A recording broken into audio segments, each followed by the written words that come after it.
الرحمن علم القرآن خلق الإنسان علمه البيان الشمس والقمر بحسبان والنجم والشجر يسجدان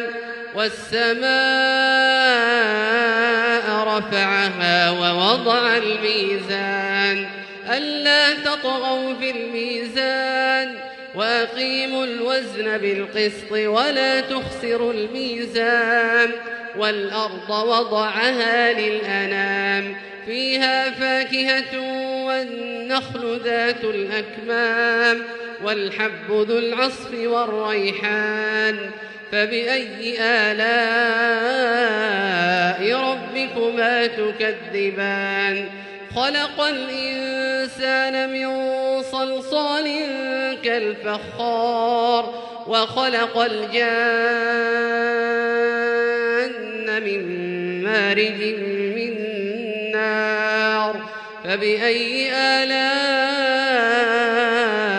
ربكما تكذبان رب المشرقين ورب المغربين فبأي آلاء ربكما تكذبان مرج البحرين يلتقيان بينهما برزخ لا يبغيان فبأي آلاء ربكما تكذبان يخرج منهما اللؤلؤ والمرجان فبأي آلاء ربكما تكذبان وله الجوار المنشآت في البحر كالأعلام فبأي آلاء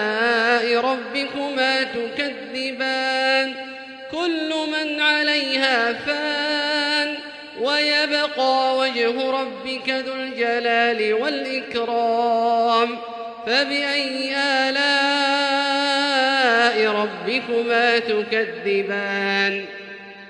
يسأله من في السماوات والأرض كل يوم هو في شأن فبأي آلاء ربكما تكذبان سنفرغ لكم أيها الثقلان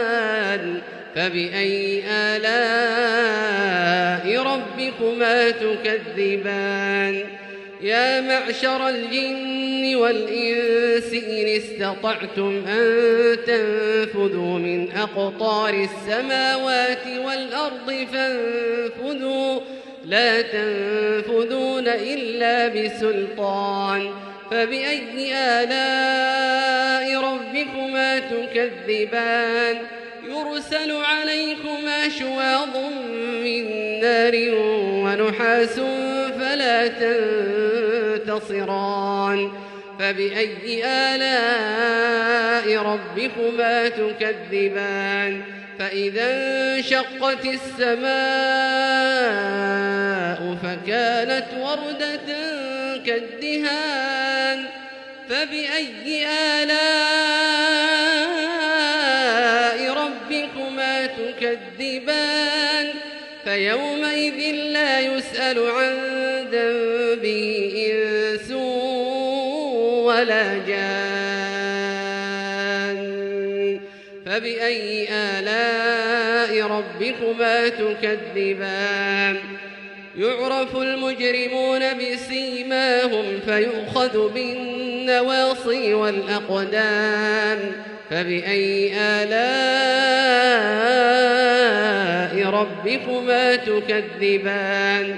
هذه جهنم التي يكذب بها المجرمون يطوفون بينها وبين حميم آن فبأي آلاء ربكما تكذبان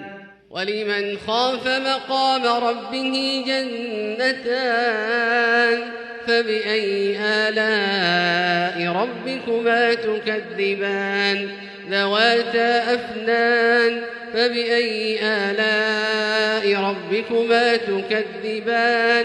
فيهما عينان تجريان فبأي آلاء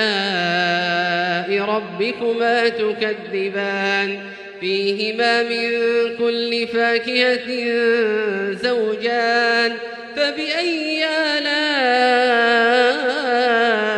ربكما تكذبان متكئين على فرش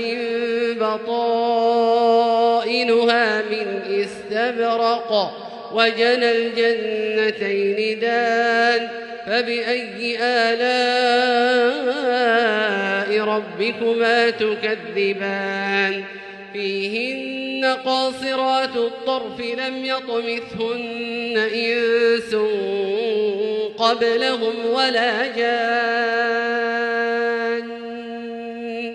فبأي آلاء ربكما تكذبان كأنهن الياقوت والمرجان فبأي آلاء ربكما تكذبان هل جزاء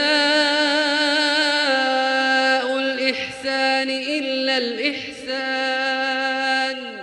فبأي آلاء ربكما تكذبان ومن دونهما جنتان فبأي آلاء ربكما تكذبان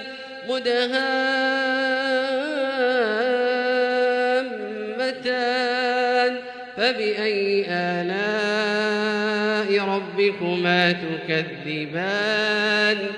فيهما عينان نضاختان فبأي آلاء ربكما تكذبان فيهما فاكهة ونخل ورمان فبأي آلاء ربكما تكذبان فيهن خيرات حسان فبأي آلاء ربكما تكذبان حور مقصورات في الخيام فبأي آلاء ربكما تكذبان لم يطمثهن إنس قبلهم ولا جان فبأي آلاء ربكما تكذبان متكئين على رفرف خضر وعبقري حسان فبأي آلاء ربكما تكذبان تبارك اسم ربك ذي الجلال والإكرام